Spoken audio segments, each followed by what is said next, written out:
Today's video is all about something that can be a bit tricky for new Shopify store owners: changing your domain name. Maybe you have recently rebranded, or you have decided to switch to a more memorable domain name. Either way, I am here, guys, to guide you through the process. In this video, I'll be showing you step by step on how to change your domain name on Shopify so that you can ensure that your customers are always finding you at the right place. So if you are ready to make this important change, then keep watching. Now you want to log into your Shopify store, and next thing you want to do, guys, is you want to click on settings at the very bottom left, and you want to click on domains here in the left. As you can see, domains.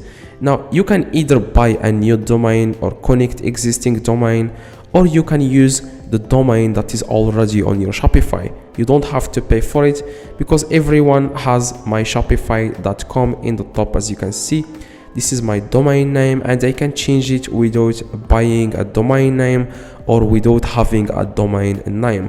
Now if you have a domain name, like if you have an existing domain name, you just want to click on connect existing domain name.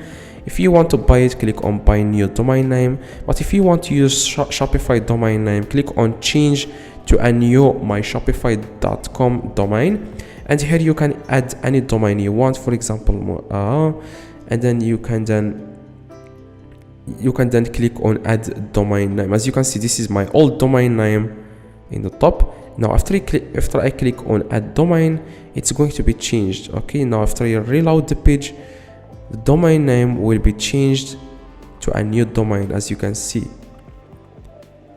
now everyone who is going to visit my Shopify store, they are going to see a new domain, which is this one. As you can see, this is a new domain. Now if this video, guys, helped you, please drop a like and subscribe. Let me know in the comments if this works. If you need any help, let me know in the comments. I reply to every single comment. See you guys next video.